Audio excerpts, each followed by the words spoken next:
Hello everyone, welcome to the pandits.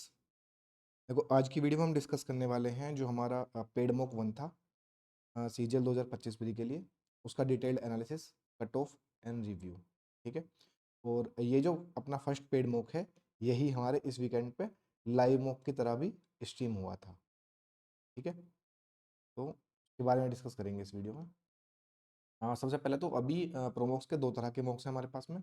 Live मॉक्स जो हर weekend पे आते हैं, ठीक है, ये फ्री होते हैं और आपको इनका लिंक जो है वो हमारे टेलीग्राम ग्रुप पे मिल जाएगा। ठीक है, जो ऑफिशियल टेलीग्राम ग्रुप है पंडित्स का, यहाँ पे मैंने लिखा भी हुआ है @द पंडित्स ऑफिशियल, आप सर्च करना टेलीग्राम पे। वहाँ पे हर वीकेंड को सैटरडे को 12 PM के बाद आपको लिंक मिल जाएगा और वो मंडे 12 PM तक एक्टिव रहता है, तो आप लाइव मॉक्स अटेंड कर सकते हो। ठीक है। और अगर लाइव मॉक्स आप अटेंड कर रहे हो और अच्छा लग रहा है तो फिर पेड मॉक्स में भी आप एनरोल कर सकते हो। 30 मॉक्स की सीरीज़ है, ठीक है, प्री के लिए, और उसमें फिर चैप्टर वाइज क्विजेज भी हैं चारों सब्जेक्ट्स की। ठीक है। और एक एडिशन और है इसमें, जो बच्चे अभी तक एनरोल हो चुके हैं पेड मॉक्स में, वो भाई टेलीग्राम ग्रुप जरूर ज्वाइन कर लेना। मैं एक बार दिखा देता हूँ, बस 1 मिनट देना। जब आप ये ओपन करोगे प्रोमॉक्स वाला कंटेंट वाला ऑप्शन ना, जिसने भी बाय कर लिया है, कंटेंट में आप देखोगे कि यहाँ पे मैंने एक नया फोल्डर डाला है प्रोमॉक्स टेलीग्राम ग्रुप का। इसको आप क्लिक करना, इसमें एक पीडीएफ मिलेगा। इस पीडीएफ को आप क्लिक करोगे तो उसमें एक लिंक मिलेगा, क्लिक हेयर करके, और उस लिंक पे आप क्लिक करके एक बार प्रोमॉक्स का टेलीग्राम ग्रुप ज्वाइन कर लेना। वो काफ़ी काफ़ी इंपॉर्टेंट है, वहाँ पे हर तरह की अपडेट आपको मिल जाएंगी कि किस डेट को मॉक कौन सा रिलीज होगा, या कट ऑफ्स वगैरह सब कुछ। ठीक है, तो वो ज्वाइन कर लेना। आते हैं वापस। देखो, टोटल अटेम्प्ट जो थे इस बार हमारे, वो लगभग लगभग 20,350 प्लस थे। ठीक है, मतलब 20,000 लोगों ने ये वाला जो लाइव मॉक था अटेम्प्ट किया था।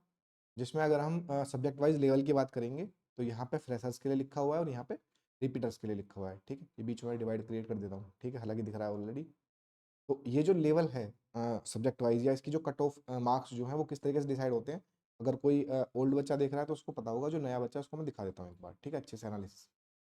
कि यहाँ पे हमने मैथ्स का डाटा लिखा हुआ है करेक्ट परसेंटेज। यानी जब भी कोई मॉक आप अटेम्प्ट करते हो ना, उसमें आप जैसे क्वेश्चन नंबर 1 खोल कर देखोगे तो वहाँ पे लिखा होगा कि 38% स्टूडेंट्स आंसर्ड करेक्टली। ठीक है, एक परसेंटेज लिखी होती है कि ये क्वेश्चन जो है कितने परसेंट बच्चों ने सही किया है। ठीक है, तो उससे हम थोड़ा सा आइडिया लगा सकते हैं कि कौन सा क्वेश्चन किस लेवल का था। ठीक है, अब यहाँ पे आपको 3 कलर्स में क्वेश्चंस दिखेंगे। ठीक है, या तो ब्लू या ग्रीन या रेड। रेड भी आगे दिखा दूंगा मैं यहाँ पे, ठीक है, इंग्लिश में है। तो फर्स्ट टाइमर्स जो देख रहे हैं उनको मैं बता देता हूँ, बस बेसिकली छोटी सी चीज़ है कि अगर आपका कोई भी क्वेश्चन 0 से 30% बीच के बच्चों ने करेक्ट किया है, ठीक है, उसको हम रेड जोन में रखेंगे, वो हार्ड क्वेश्चन होगा। जो 31 से 50% बच्चों ने करेक्ट किया है उसको हम ब्लू जोन में रखेंगे, वो मॉडरेट क्वेश्चन होगा।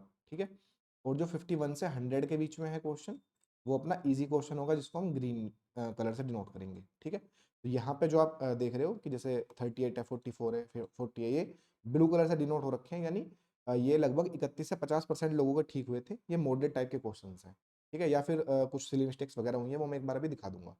तो अगर आप टोटल काउंट करोगे यहाँ पे तो इस 25 में से 20 क्वेश्चन ईजी थे और 5 क्वेश्चन अपने मॉडरेट थे। हार्ड क्वेश्चन एक भी नहीं था जो कंसेप्चुअली हार्ड हो। ठीक है, और जो डुएबल क्वेश्चन है वो हम कैसे काउंट करते हैं कि आप इजी वाले काउंट कर लो एक बार 20, और उसके साथ में 40 प्लस वाले की 40 से ऊपर कितने हैं, तो एक ये और एक ये, और हाँ, मतलब 3 क्वेश्चन हैं, ये 3 क्वेश्चन। तो इजी प्लस 40 के ऊपर वाले जो क्वेश्चन है वो हम डुएबल में काउंट कर लेते हैं। यानी यार अगर 40 44 या 46% लोगों ने कोई क्वेश्चन ठीक किया है ना, तो वो क्वेश्चन डुएबल था। कहीं ना कहीं आपकी कोई सिली मिस्टेक हो गई है या आपकी कैलकुलेशन मिस्टेक हो गई है, कुछ भी चीज़ें, तो आपने वो गलत कर दिया। ठीक है, तो ये डाटा एक बार मैंने अच्छे से बता दिया है। अब हम सारे के सारे मॉक्स में इसी तरीके से आगे इसको प्रोसीड करेंगे। ठीक है, अब हम डिस्कस कर लेते हैं थोड़ा सा कि कौन कौन से क्वेश्चंस बच्चों के गलत हुए हैं और उसमें क्या हमको नहीं करना चाहिए था। जो फ्रेशर्स है ना भाई, उनके लिए बहुत बहुत इंपॉर्टेंट रहेगा ये चीज़, तो एक बार ध्यान से समझना। और रिपीटर्स भी, जिनको मॉक एनालिसिस नहीं करना आता है अपना, कि यार किस तरीके से हम एनालिसिस करें, उनके लिए भी काफ़ी इंपॉर्टेंट ही रहने वाला है। ठीक है, तो देखो, जैसे मैथ्स में यहाँ पे दिख रहा है अपना जो फर्स्ट क्वेश्चन है वो 38% लोगों का ठीक हुआ है। अब हमें ये देखना है बस कि क्या क्वेश्चन इतना हार्ड था या फिर कुछ गलती हुई है आप लोगों से। ठीक है, क्वेश्चन देखो सिंपल है कि पाइप क्यों था जिसने 60 आवर्स में एक टैंक फिल किया। पाइप आर जो है वो 75 आवर्स में फिल करता है। क्यू और आर पाइप्स जो हैं वो दोनों 10 घंटे के लिए खोल दिए गए थे, जिसके बाद एक पाइप डब्ल्यू भी खोल दिया गया 15 घंटे के लिए, और उसके बाद वो पाइप जो टैंक है तुम्हारा वो हाफ लेवल मार्क तक पहुंचा। तो कितने टाइम बाद जो डब्ल्यू है वो अलोन इस एंटायर टैंक को खाली कर देगा। ठीक है, अब इस क्वेश्चन को 38% लोगों ने ठीक किया है, जबकि ये बेसिक क्वेश्चन है। और बहुत सारे बच्चों ने इस क्वेश्चन को रिपोर्ट करने के बाद ये लिखा कि सर आपने इसमें बताया नहीं है कि जो डब्लू वाला पाइप है वो आउटलेट पाइप है, कि वो एम्प्टी करने वाला पाइप है। भाई थोड़ा सा बेसिक कॉमन सेंस, ठीक है, आप सोल्व करोगे तो ही पता चल जाएगा। और बाकी आप लास्ट लाइन देखो ना यार, how much time will pipe W alone take to empty the entire tank. उसने सीधा सीधा लिखा हुआ है कि भाई खाली करने के लिए पूछ रहा है कि डब्लू अकेला उस टैंक को कितने टाइम में खाली कर देगा। अगर वो फिलिंग पाइप होगा, अगर वो भरने वाला पाइप होगा तो यहाँ पे फिल आता ना। अगर यहाँ पे एम्प्टी लिखा हुआ है तो वो ऑलरेडी मतलब पता चलना चाहिए कि आउटलेट पाइप है ये, ठीक है ना, इनलेट नहीं है। तो ये बेसिक कॉमन सेंस अगर आप क्वेश्चंस में मिस करोगे तो फिर इसी तरीके से होगा कि एकदम हलवा टाइप का क्वेश्चन है और फिर भी सिर्फ 38% लोगों का ये ठीक हुआ है। इसमें यार कुछ है थोड़ी, एलसीएम लेना है, बेसिक कैलकुलेशन है, लेकिन फिर भी बच्चे जो हैं इसको रिपोर्ट कर रहे हैं और गलत कर रहे हैं क्वेश्चन को, ठीक है। ये कराता है एग्जामिनर भी, कुछ चीजें डायरेक्टली देगा अपने क्वेश्चन में और कुछ चीजें इनडायरेक्टली आपको समझनी पड़ेंगी। और यहाँ तो इनडायरेक्टली है भी नहीं भाई, सीधा सीधा लिखा हुआ है। वैसे भी अगर आप कैलकुलेशन करोगे ना, देखो बेसिक बेसिक जिसने भी किया होगा, वो बोल रहा है कि भाई 60-75 है तो आप एलसीएम ले लो, 300 यूनिट्स उसकी तुम्हारी कैपेसिटी हो गई, ठीक है। अब 10 घंटे में 90 यूनिट भर दिया है, हाफ लेवल भरने के लिए उसको कितना चाहिए, 300 का 150, ठीक है। तो 60 यूनिट्स मोर, लेकिन वो 15 घंटे की बात कर रहा था कि यार 15 घंटे खुले हैं, 15 घंटे में तो यार वो 9 के स्पीड से 15 निम्मा 135 135 भर देगा, लेकिन 60 ही चाहिए था, ठीक है। मतलब जिसने भी ये क्वेश्चन सोल्व किया होगा उसको यहीं पे पता चल जाएगा कि 60 भरना था, 135 कैसे हो गया ये, ठीक है ना। तो वो एक्स्ट्रा जो है वो खाली करने वाला है भाई, ठीक है, जो खाली हो गया। तो ये बेसिक था थोड़ा सा कि अगर आप कैलकुलेटिव मतलब कैलकुलेशन की तरफ भी जाओगे तो भी पता चल जाएगा कि जो डब्लू वाला पाइप है वो आउटलेट पाइप है, और यहाँ पे लिखा भी हुआ है कि उसने एमपीटी कितने टाइम में वो कर देगा। इस तरह के रिपोर्ट्स या फिर इस तरह की चीजें ये थोड़ा सा कॉमन सेंस से हटके चीजें हैं, ठीक है, ये नहीं करनी है यार, बेसिक क्वेश्चन था, लेकिन फिर भी काफी काफी बच्चों ने गलत कर दिया, ठीक है। अगर आप फ्रेशर हो तो ध्यान रखना आगे से कि लैंग्वेज क्वेश्चन की जरूरी नहीं है हर बार वो लिखेगा कि ये पाइप इनलेट है, ये पाइप आउटलेट है, ठीक है। आपको समझना पड़ेगा एक बार कि यार एमपीटी करना है तो आउटलेट पाइप होगा, और अगर पाइप फिल करना है टैंक आपको तो वो इनलेट पाइप होगा, बेसिक चीजें, ठीक है। ऐसे ही जो अपना क्वेश्चन नंबर 3 है वो 44% बच्चों का करेक्ट हुआ है, देख लेते हैं एक बार। ये देखो, मतलब ये भी बिल्कुल बेसिक क्वेश्चन है। अब क्या रीजन है कि 56% बच्चे इसको नहीं कर पाए, मुझे नहीं पता। देखो सिंपल सा है, इसने बोला है कि यहाँ पे सेंटर पे 138 बना रहा है और अपने को ये वाला एंगल पूछा है। ये बिल्कुल बेसिक थ्योरम्स है कि अगर सेंटर पे 138 है तो यहाँ पे क्यू वाला जो एंगल होगा ये आधा होगा, सर्कमफ्रेंस वाला 69 हो गया। उसके बाद क्यू और बी का जो सम है वो 180 होगा, ठीक है, साइक्लिक क्वाड्रेटरल है, तो ये बचा 111, और फिर ये लाइन बन जाएगी एबीपी पूरी, तो ये 180 टोटल रहेगा, तो जो 69 था वही नीचे आ गया यहाँ पे। मतलब बेसिक दो बेसिक थ्योरम्स का यहाँ पे यूज हुआ है इस क्वेश्चन में, लेकिन स्टिल यहाँ पे 44% बच्चे इसको सही कर पाए। तो इससे जो अपने रिपीटर्स है ना भाई, वो भी थोड़ा सा देख सकते हैं कि फ्रेशर्स की लेवल जो है ना वो क्या है अभी यहाँ पे, ठीक है। जो रिपीटर्स बच्चे हैं जो यार 2018 19 20 या 21 22 जिन्होंने पुराना जो पैटर्न था 21 तक का वो दिया था, उनको ये क्वेश्चन टिप्स पे होते थे, ये हलवा क्वेश्चन है। और आजकल के जो बच्चे हैं वो बिल्कुल भी प्रैक्टिस की तरफ ध्यान नहीं दे रहे, बस टीचर से थोड़ी पढ़ ली है अब हमारे मार्क्स आ जाने चाहिए, ऐसा नहीं होगा भाई, क्वेश्चंस की प्रैक्टिस करनी पड़ेगी। बहुत बेसिक क्वेश्चंस हैं और अगर आप इनको गलत करोगे तो फिर पेपर अच्छा आता है तो आउट ऑफ रेस हो जाओगे, ठीक है। अगर इजी आता तो चलो फिर तो मतलब क्या ही गधा है और क्या ही घोड़ा है, सब बराबर हो जाते हैं, ठीक है। 24 में भी ऐसा हुआ था, इंग्लिश और रीजनिंग काफ़ी ईजी आई थी, ठीक है, मैथ्स थोड़ा ठीक था, बट थोड़ा सा डिफरेंस बना के चलो भाई, ये क्वेश्चंस गलत नहीं करने हैं, ठीक है। नेक्स्ट क्वेश्चन है अपना क्वेश्चन नंबर 5, ये भी 40% लोगों का हुआ है, देख लेते हैं यार एक बार। सिंपल इंटरेस्ट का बेसिक क्वेश्चन है। काफी लोग तो इंटरेस्ट के नाम से डर जाते हैं कि यार इंटरेस्ट मतलब इंस्टॉलमेंट का सिंपल जो इंटरेस्ट की इंस्टॉलमेंट है, इंस्टॉलमेंट से फोबिया सा बना हुआ है भाई, एक बार अच्छे टीचर से पढ़ लो, ये भी क्वेश्चन बहुत आराम से निकल जाएगा, कोई इसमें खास वो चीज़ नहीं है। के अलावा है क्वेश्चन नंबर 9 38% का, वो भी देख लेते हैं। ये ना एक क्वेश्चन, ये जो रिव्यू करने वाली चीज़ है ना कि क्यों गलत हुआ है, अब ये देखो बेसिक कितनी बेसिक सी मिस्टेक इसमें की हुई है बच्चों ने। उसने बोला है कि मिनिमम ऑफ 60% मार्क्स चाहिए केमिस्ट्री में to pursue higher studies in chemistry, तो कितने स्टूडेंट एलिजिबल होंगे भाई, टोटल मार्क्स 50 हैं, मिनिमम 60% चाहिए, तो आपको 30 से ऊपर मार्क्स चाहिए, और 30 एंड अबव के कॉलम में केमिस्ट्री में 21 बच्चे दिखाए हुए हैं उसने, ठीक है। तो सीधा सीधा 21 आंसर होगा। अब बच्चों ने क्या किया है कि 30 एंड अबव वाले 21 भी जोड़ लिए और 40 एंड अबव वाले 4 बच्चे भी जोड़ के 21 और 4 करके 25 लगा दिया होगा, ठीक है। जिसने 25 आंसर मार्क किया है एक बार बताना कमेंट में कि ये मिस्टेक हुई है। देखो अगर यहाँ पे जो डाटा है ना 30 एंड अबव की जगह 30 टू 40 लिखता और फिर यहाँ पे 40 टू 50 लिखता, ठीक है, तब आप इन दोनों को ऐड करते, ठीक है, कि अगर 30 से 40 के बीच का डाटा ये 21 होता और 40 से 50 के बीच का डाटा ये 4 होता, तब तो दोनों को जोड़कर ही वो चीज आती। लेकिन यहाँ पे सीधा सीधा इसने लिखा हुआ है कि 30 एंड अबव, यानी ये रेंज जो है 30 से 50 की रेंज है, 30 एंड अबव, तो वो सिर्फ एक ही कॉलम का डाटा अपने को उठाना है 21 ही, उसमें आपको 4 ऐड नहीं करना है, ठीक है। ये बेसिक मिस्टेक थी, लेकिन बच्चों ने यहाँ पे ऐड किया है ये, वो 25 आंसर मारा है धड़ल्ले से एकदम। और इस पे भी क्वेश्चन रिपोर्ट कर रखा है इस पे भी कि यार इसमें तो 25 आना चाहिए आंसर, भाई क्यों, ठीक है। तो बेसिक जो बिल्कुल छोटी-छोटी चीज़ें लिखी हुई हैं वो गलत नहीं करनी है इस तरीके से। आपको 2-2 ढाई-ढाई नंबर ना मतलब बहुत पीछे फेंक देगा रैंक में, अगर इस तरीके से करोगे तो। फिर अपना क्वेश्चन नंबर 13, इसमें क्या फँसा है भाई? ये देखो, मतलब बिल्कुल बेसिक, इसको तो सोल्व करने की भी ज़रूरत नहीं थी भाई। उसने सिंपल-सिंपल कितना मतलब एक क्वेश्चन को जो पढ़ने की चीज़ें होती है ना कि यार हम जब क्वेश्चन पढ़ रहे हैं तो दिमाग खुला हुआ होना चाहिए। उसने पूछा है कि 9 डिजिट का नंबर है, 36 से डिविजिबल है। सिंपल पूछा है what is the negative value? What is the negative value? और अगर आप 4 ऑप्शंस को ऑब्जर्व करोगे तो सिर्फ एक ही क्वेश्चन का ऑप्शन ऐसा है थर्ड जिसमें आंसर नेगेटिव में आ रहा है। तो यार वही आंसर होगा, मतलब सोल्व भी नहीं करना था।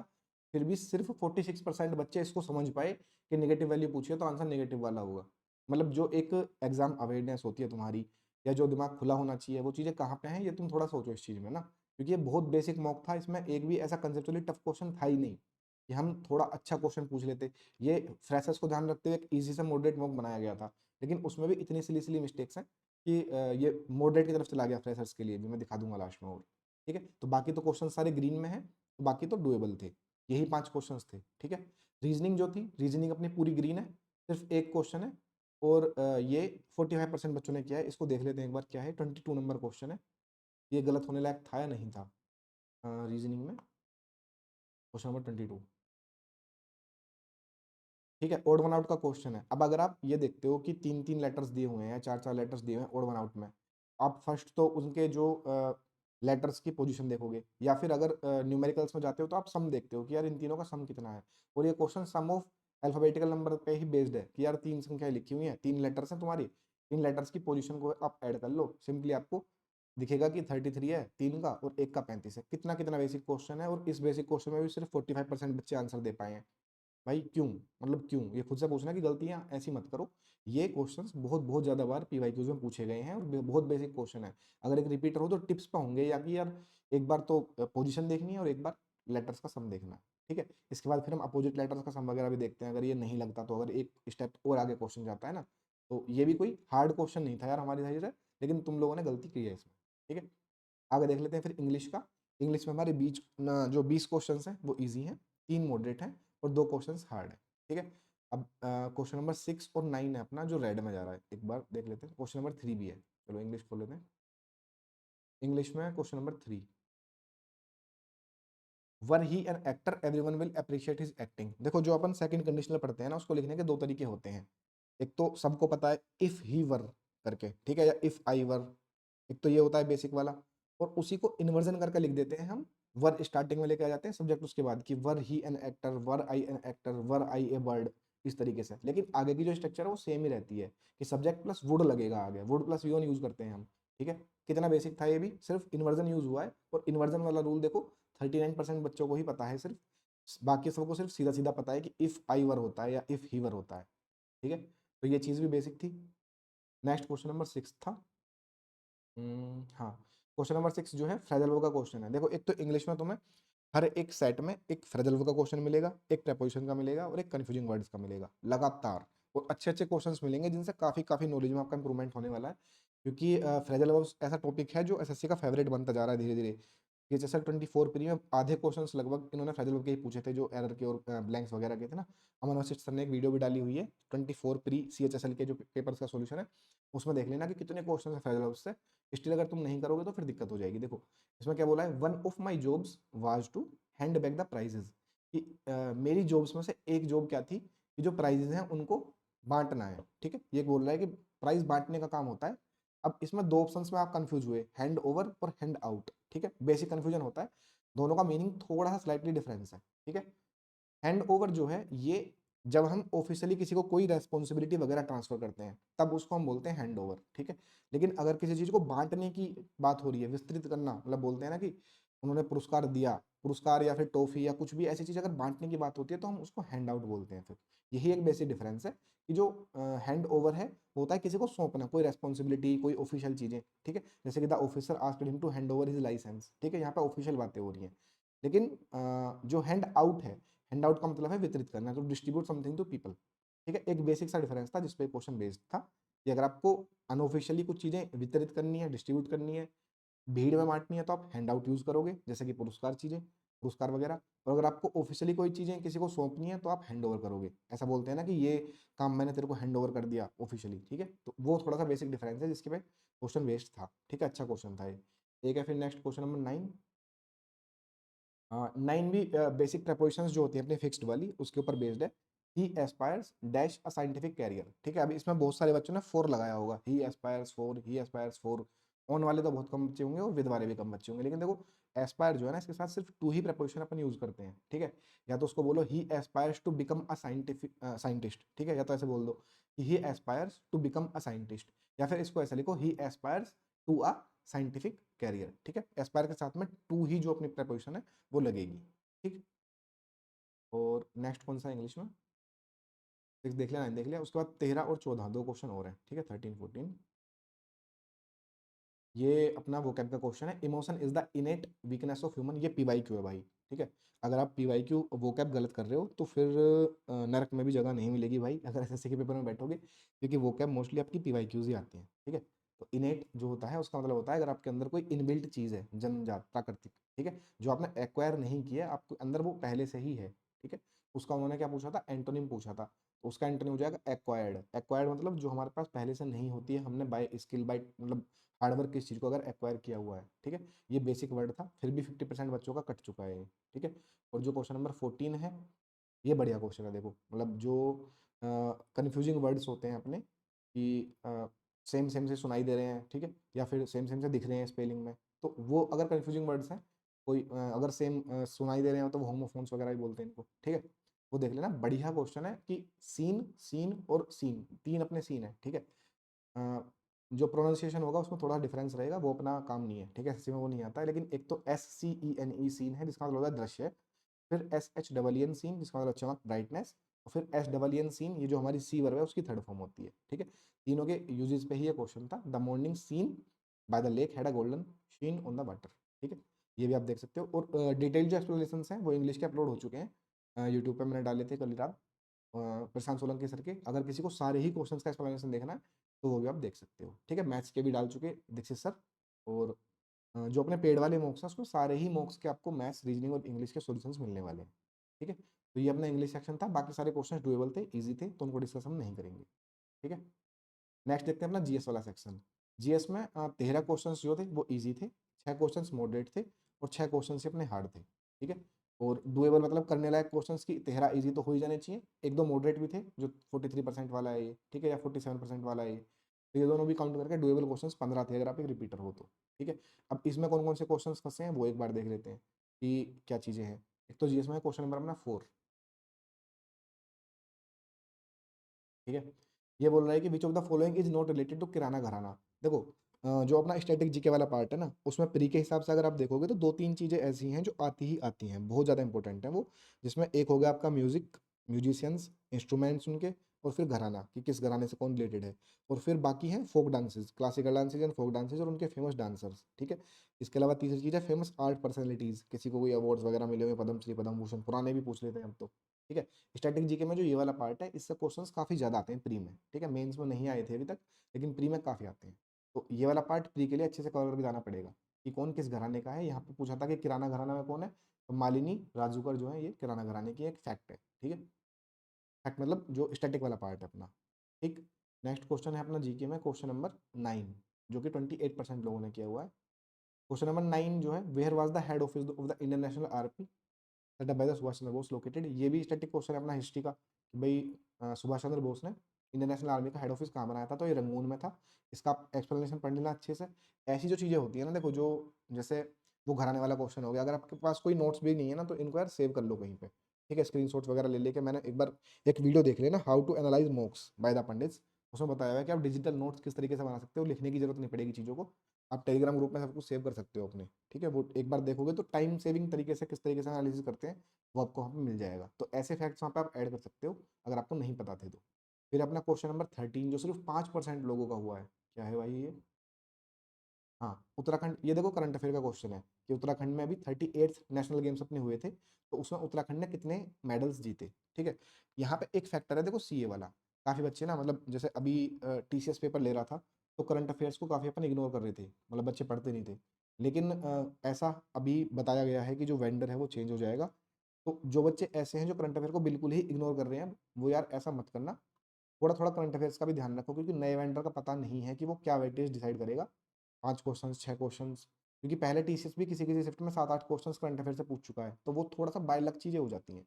तो उसको आप ऐसा नहीं है कि बिल्कुल इग्नोर कर सकते हो। अगर टीसीएस होता, तो फिर तो आप अपने बोल देते कि यार ठीक है, वो ज़्यादा नहीं पूछता है। लेकिन नए वेंडर में थोड़ा-सा संभल के रहना पड़ेगा, कि पता चला कि धप्पा हो गया वहाँ पे और 7-8 क्वेश्चन करंट अफेयर से ही आ गए, आप पढ़ के नहीं गए थे, तो आपकी शिफ्ट की ऐसी-तैसी हो जाएगी फिर, ठीक है? तो वो चीज़ें नहीं करनी है। उसमें आप बेसिक क्या कर सकते हो कि सिर्फ मंथली करंट अफेयर पढ़ लो अभी, ठीक है? बहुत ज़्यादा डीप जाने की ज़रूरत नहीं है। इंडोलोगस एक चैनल है यूट्यूब पे, उनकी एक मंथली वीडियो आती है, जिसमें वो मंथली 200 से 300 क्वेश्चंस कराते हैं, उसका पीडीएफ भी रहता है। आप एक बार उनकी वीडियो देखो अच्छे से, और फिर 1 से 2 बार उसका पीडीएफ रिवाइज़ कर लेना पूरे महीने में। तो जो आपकी मेन-मेन चीज़ें हैं वो वहाँ से कवर हो जाएँगी, ठीक है? और जब आपका एग्ज़ाम आएगा, उससे 15 दिन पहले लगभग, तब उनकी जो कंपाइलेशन वीडियो आती हैं कि लास्ट के 6 मंथ्स के या 1 ईयर के स्पोर्ट्स, ठीक है? 3-4 टॉपिक्स हैं, स्पोर्ट्स है, अपॉइंटमेंट है, ठीक है? अवार्ड्स हैं, स्कीम्स हैं। ये 4 से 5 ऐसे टॉपिक्स हैं जिनमें 80 से 90% करंट अफेयर के क्वेश्चंस बनते हैं। तो लास्ट 1 ईयर के कंपाइलेशंस या 6 मंथ के कंपाइलेशन जो होंगे, वो आप एग्ज़ाम से 10-15 दिन पहले देखना स्टार्ट कर सकते हो। ठीक है? ताज़ा-ताज़ा थोड़ा याद रहेगा। अभी से ज़्यादा करोगे तो फिर चीज़ें मेमोरी से निकल जाएँगी। ठीक है? तो अभी सिर्फ मंथली वाला कर लो इंडोलोगस से, जो मंथली आता है, उसको चालू करते मतलब ऐसा लास्ट के लिए आप छोड़ दोगे सारा का सारा ही कि मैं लास्ट में कर लूँगा, तो कवर नहीं कर पाओगे, फिर वो प्रेशर बना देगा। ठीक है? और करना भी है। लेकिन जो अपनी थ्योरी और पीवाईक्यूज़ हैं, बाकी जैसे हिस्ट्री है, पॉलिटी है या बायोलॉजी है, उनको आप पहले प्रायोरिटी पे रखो। ऐसा मत करना कि किसी को हिस्ट्री कंप्लीट नहीं पता है या फिर किसी ने हिस्ट्री नहीं पढ़ी या पॉलिटी नहीं पढ़ी और वो करंट अफेयर के पीछे भाग रहा है। वो चीज़ें मत करना, जो प्रायोरिटी है अपनी वो मेन सब्जेक्ट्स रहने वाले हैं, और जिसके वो चीज़ें कंप्लीट हो गई हैं, वो सीए भी देखता चलो। ठीक है? क्योंकि ऐसा ना हो जाए कि इस वीडियो के बाद बच्चे बस करंट अफेयर ही पढ़ रहे हैं और हिस्ट्री पॉलिटी छोड़ दी, वो मत करना। मेन प्रायोरिटी अपने मेन सब्जेक्ट्स ही रहेंगे। करंट अफेयर एडिशनल टॉपिक है जिसको हम इग्नोर नहीं कर सकते हैं, क्योंकि वेंडर थोड़ा ऊपर-नीचे हो सकता है मामला। ठीक है? तो करंट अफेयर का क्वेश्चन था वो। नेक्स्ट है अपना क्वेश्चन नंबर 19 और 20। 19 तो इकोनॉमिक्स का क्वेश्चन है शायद मेरे हिसाब से। ये तो सीधा-सीधा अपना जो जीडीपी के ऊपर है, या थोड़ा-सा इसका जो एक्सप्लेनेशन है वो देख लेना क्या-क्या है। इसमें बहुत ज़्यादा डिटेल में जाने की ज़रूरत नहीं है। और जो क्वेश्चन नंबर 20 है, ये फैक्ट बेस्ड है कि कौन सा स्ट्रॉन्गेस्ट एसिड है अपने को जो पता है ह्यूमंस को। सल्फ्यूरिक एसिड और हाइड्रोक्लोरिक, ये तो सब नाम सुने हुए हैं। और जो फ्लोरा एंटीमोनिक एसिड है, ये जो भी है, ये सबसे हार्डेस्ट स्ट्रॉन्गेस्ट एसिड है। ये भी एक फैक्ट हो गया। अगर इसको नहीं पता था कि ये स्ट्रॉन्गेस्ट है, इसको आप नोट्स में ऐड कर लो। ठीक है? नेक्स्ट अपना कोई क्वेश्चन जीके का बचा। एक क्वेश्चन 22 है जो काफ़ी हार्ड लगा। क्या है भाई इसमें? Okay, pnictogens present in periodic table contains कितने इलेक्ट्रॉन्स फॉर बॉन्डिंग। ये यार अच्छा क्वेश्चन है। पीरियोडिक टेबल से ना काफ़ी ज़्यादा क्वेश्चंस आते हैं। पीरियोडिक टेबल का आप ग्रुप नंबर 15 देखोगे, ग्रुप 15 में निक्टोजेंस होते हैं, ठीक है? और जब पूछता है ना कि कितने इलेक्ट्रॉन्स हैं बॉन्डिंग में उसके पास में, तो बेसिकली वो पूछ रहा है कि इसके आउटर मोस्ट सेल में कितने इलेक्ट्रॉन्स हैं यहाँ पे। तो 5 होते हैं, वही आपको बताना था। ठीक है? जिसको पता है कि ये 15th ग्रुप का एलिमेंट है, वो बता सकता है वहाँ पे चीज़ें। ठीक है? यहाँ पे इन्होंने एक लिस्ट भी दे दी है सोल्यूशन में, कि अगर इनका पूछेगा तो कितना कितना है, ये आप याद कर सकते हो आगे के क्वेश्चन के लिए। ठीक है? तो ये थे अपने फँसने वाले सारे क्वेश्चंस का डिस्कशन, ठीक है? अब अब देख लेते हैं टोटल कि भाई क्या निकला निष्कर्ष कि जो मैथ्स था अपना, वो फ्रेशर्स के लिए मॉडरेट था। यानी जैसे आप देखोगे यहाँ पे मैथ्स में 20 क्वेश्चंस तो ईज़ी ही थे। तो 20 क्वेश्चंस मतलब 40 नंबर, यानी आपके एटलीस्ट 35 प्लस तो होने चाहिए इसमें मार्क्स। अगर आपके एक बार सिलेबस हो चुका है और पीवाईक्यू आप कर रहे हो प्रीवियस ईयर क्वेश्चंस, ठीक है? जो रिपीटर्स हैं उनके लिए ईज़ी टू मॉडरेट था मैथ्स, तो आपके 40 प्लस मार्क्स इसमें होने चाहिए, ठीक है? ऐसे ही जो रीजनिंग थी, रीजनिंग ईज़ी से मॉडरेट थी फ्रेशर्स के लिए, और रिपीटर्स के लिए तो पूरी ईज़ी ही थी, सिर्फ एक ही क्वेश्चन था, वो भी डूएबल था, ठीक है, लास्ट में। तो उनको तो 50 भी आ सकता है यहाँ पे, ठीक है? रिपीटर्स को रीजनिंग में 50 मार्क्स भी आ सकते हैं बहुत ईज़िली। जो इंग्लिश थी वो फ्रेशर्स के लिए मॉडरेट थी, रिपीटर्स के लिए ईज़ी से मॉडरेट थी। और जो जीएस थी वो फ्रेशर्स के लिए मॉडरेट टाइप थी, क्योंकि 13 क्वेश्चंस डूएबल थे ईज़िली, और रिपीटर्स के लिए वो भी ईज़ी से मॉडरेट साइड ही गई थी 30 मार्क्स। अगर आप टोटल करोगे इनका, तो लगभग-लगभग जो आपका ओवरऑल लेवल बनेगा, वो फ्रेशर के अकॉर्डिंग एक मॉडरेट शिफ्ट थी, और रिपीटर्स के अकॉर्डिंग एक ईज़ी से मॉडरेट शिफ्ट थी, ठीक है? कट ऑफ आपकी फ्रेशर्स के लिए 135 जाएगी, और जो रिपीटर्स हैं उनकी कट ऑफ आपकी 150 प्लस रहने वाली है। तो जो भी ऐसे बच्चे हैं जो पढ़ाई कर रहे हैं, वो अपने आप को यहाँ से कंपेयर कर सकते हो कि भाई इस मॉक में हमारा कितना स्कोर था और कितना आना चाहिए था। अगर आप सेफ स्कोर पे हो कि ठीक है 135 प्लस है, तो अच्छी तैयारी जा रही है आपकी, सही डायरेक्शन में हो। अगर आप ज़्यादा सिली मिस्टेक्स कर रहे हो और कहीं ना कहीं इस स्कोर से कम स्कोर आया है, तो भाई थोड़ी मेहनत करने की ज़्यादा ज़रूरत है अपने को, ठीक है? तो इस तरीके से ही अपने सारे के सारे जो भी पेड मॉक्स होंगे हमारे, ठीक है, उनका हम डिटेल एनालिसिस करेंगे सारे सब्जेक्ट्स का। और ये वाली वीडियो ना देखो जो फ्रेशर्स होते हैं ना उनके लिए बहुत बहुत ज़्यादा इंपॉर्टेंट होती है। जो फ्रेशर्स है ना स्पेशली वो सुन लेना थोड़ा सा कि 2 चीज़ें हैं, ठीक है? एक तो आप एनालिसिस खुद से नहीं कर पाते हो, पता नहीं चलता कि कौन सा क्वेश्चन पहले अटेम्प्ट करना था, कौन सा छोड़ना था, ठीक है? बाद में बोलते हो कि भैया टाइम नहीं बचा वरना हमारे तो और क्वेश्चन ठीक हो जाते, ठीक है? एक है सॉल्यूशंस की जो वीडियोज़ हैं, ठीक है?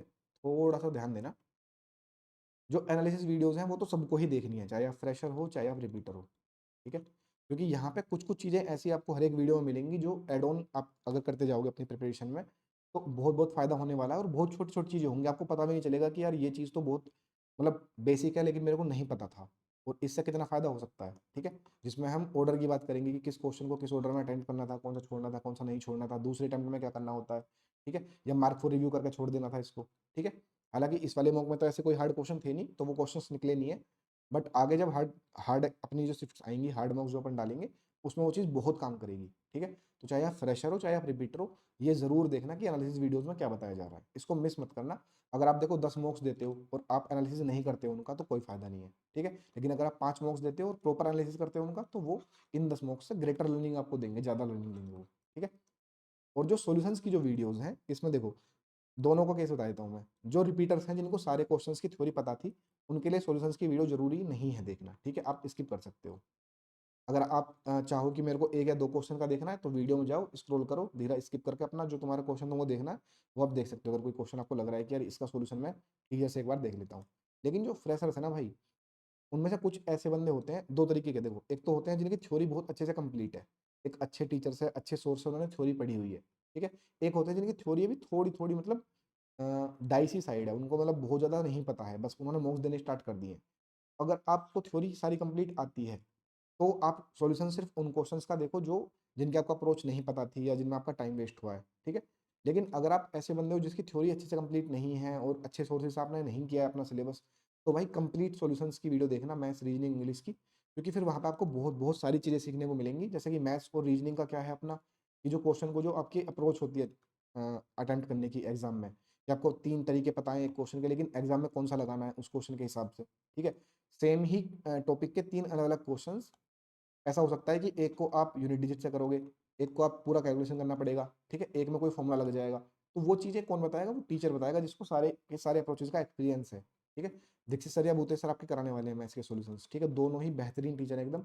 अपना एक तो ये होता है कि हवाबाज़ मतलब ट्रिक्स, एक होता है बेसिक। जितना ज़्यादा आपकी बेसिक पे पकड़ होगी ना, उतना ज़्यादा आपका स्कोर बढ़ेगा वहाँ पे। जो ट्रिक्स हैं वो कुछ क्वेश्चंस में काम आ जाते हैं, लेकिन थोड़ा-सा जैसे ही क्वेश्चन चेंज करेगा ना एग्ज़ामिनर, उसकी लैंग्वेज जैसे ही ऊपर-नीचे होगी तो फ़ॉर्मूला जो आपके रटे-रटाए हैं वो लगने बंद हो जाएँगे अरिथमेटिक में, ठीक है? तो बेसिक्स पे पकड़ होनी बहुत ज़्यादा ज़रूरी है और दोनों ही टीचर्स ही ऐसे हैं, जो फ्रॉम बेसिक्स आपको वो चीज़ें क्लियर कराएँगे कि भाई हवाबाजी में नहीं रहना है, हर एक क्वेश्चन का बेसिक तरीका अपने को आना चाहिए और उसको फास्ट कैसे करना है, वो भी वो अच्छे से बता देंगे। जिसने भी वीडियोज़ देखी होंगी अगर आप फ्रेशर हो, आपको पता चलेगा कि एक-एक वीडियो से कितनी ज़्यादा लर्निंग वहाँ पे मिल सकती है आपको, ठीक है? सेम विद रीजनिंग का केस है।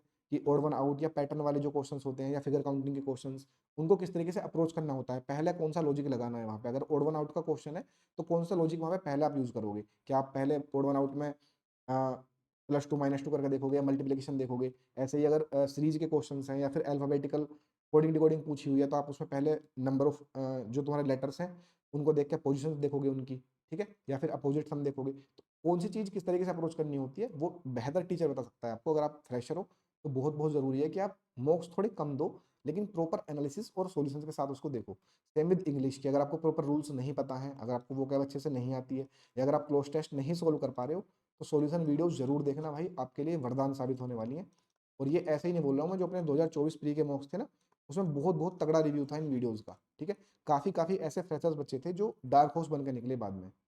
डार्क हॉर्स का मतलब समझ रहे हो आप? कि सर हमने स्टार्ट किया था कि हमारे मार्क्स आ रहे थे 120 से 30 की रेंज में, लेकिन एग्ज़ाम में हम ईज़िली 150 प्लस कर पाए क्योंकि काफ़ी अप्रोचेज़, काफ़ी चीज़ें, एक तो थोड़ा-सा ना माइंड से प्रेशर हट जाता है। जब टीचर बताता है ना कि यार ये चीज़ आसान ही थी, आप इसको ऐसे कर सकते हो, आप इसमें सिली मिस्टेक्स ऐसे बचा सकते हो, तो वो चीज़ आप खुद से अगर करोगे तो टाइम लगेगा थोड़ा-सा। बट टीचर वहाँ पे आपको काफ़ी एज दे देगा। मतलब क्या मैं बता रहा हूँ एज देने की बात, कि अगर मैं एक गलती कर रहा हूँ, ठीक है? तो मैंने वो 3 मॉक्स में करी, तो मेरे को पता चला 3 मॉक्स में करने के बाद कि यार ये नहीं करना था या मैं बार-बार ये गड़बड़ कर रहा हूँ।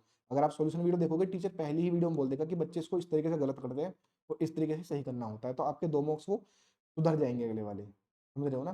तो अगर आप एक फ्रेशर हो भाई, पहली बार आप प्री देने वाले हो, तो सिंसियर रिक्वेस्ट मान लो, अगर आप मेरी बातें पहले से फॉलो करते आ रहे हो तो ऑर्डर मान लो, कुछ भी मान लो, वीडियोस आपको जरूर देखनी है, चाहे 1.5x पे देख लो, अगर कोई ज़्यादा तेज बच्चा है तो 2x पे देख लो, लेकिन जो भी वीडियो सॉल्यूशंस आएंगे तीनों के तीनों सब्जेक्ट्स के, जरूर जरूर देखने हैं, कॉपी पेन लेके बैठना है, जो भी सर बताएं कि यार ये चीज़ इंपॉर्टेंट है वो नोट भी करनी है, अपनी मॉक्स की कॉपी बना लो अलग अच्छे से, कि मेरे को जो मॉक्स से लर्निंग आएंगी वो मैं यहाँ पे लिखूंगा सीधा सीधा, ठीक है। तो वो बहुत ज़्यादा जरूरी है। और अगर रिपीटर हो यार, तो रिपीटर को तो भाई ऑलरेडी पता होती हैं चीज़ें, ठीक है। वो सिर्फ उसको कहाँ दिक्कत आएगी रिपीटर को, मॉक अटेम्प्टिंग स्ट्रेटजी में, कि मैं कौन सा सेक्शन पहले करूँ, मैं कौन सा क्वेश्चन छोड़ूं। तो इसके रिगार्डिंग भी यूट्यूब पे अपनी वीडियो पड़ी हुई है, the pandits mock attempting strategy pre की, ठीक है। वो दोनों वीडियो लगभग साथ में ही, आप चैनल भी स्क्रॉल करोगे वीडियोज में तो दिख जाएंगी, एक मॉक अटेम्प्ट करने वाली है, एक एनालिसिस करने वाली है, दोनों ही वीडियोज बेहतरीन है। अगर आप देखोगे तो काफ़ी कुछ सीखने को आपको मिलने वाला है वहाँ पे, ठीक है।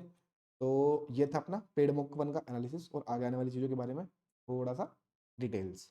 बाकी कैसी लगी वीडियो और क्या क्या मिस्टेक ऐसी थी जो यहाँ पे बताई थी मैंने अभी, वो आपने की है कमेंट्स में ज़रूर बताना, ताकि बाकी बच्चों को भी पता चले कि हाँ ये गलतियाँ आप कर रहे हो, ठीक है। मिलते हैं अपनी नेक्स्ट वीडियो में, और अगर मॉक्स अच्छे लगे, लर्निंग मिले, तो भाई शेयर जरूर करना। और शेयर ऐसा ही नहीं है सिर्फ ऑनलाइन, ऑफलाइन भी आप अपने लाइब्रेरी के बच्चों में, अपने फ्रेंड्स में आप शेयर कर सकते हो कि ठीक है यार, कुछ चीज़ें ऐसी हैं जो मार्केट में भी कहीं पे भी नहीं है और कुछ लोग प्रोवाइड करा रहे हैं, जिनमें से हमें, जैसे आप देखोगे कि किसी भी पेड मॉक्स वाले जो भी जितनी वेबसाइट्स हैं वहाँ पे कहीं पे भी आपको वीडियो सॉल्यूशंस नहीं मिलेंगे अवेलेबल, ठीक है। बट अपन जो है कर रहे हैं क्योंकि पता है कि उसकी नीड है, ठीक है। काफ़ी बच्चा सीखेगा, बहुत सारे बच्चे मॉक्स से ही लर्निंग करते हैं, ठीक है। तो उसके रिगार्डिंग हम लोगों ने स्टार्ट किया था। बाकी सीखते रहिए, बहुत बहुत धन्यवाद, मिलते हैं नेक्स्ट वीडियो।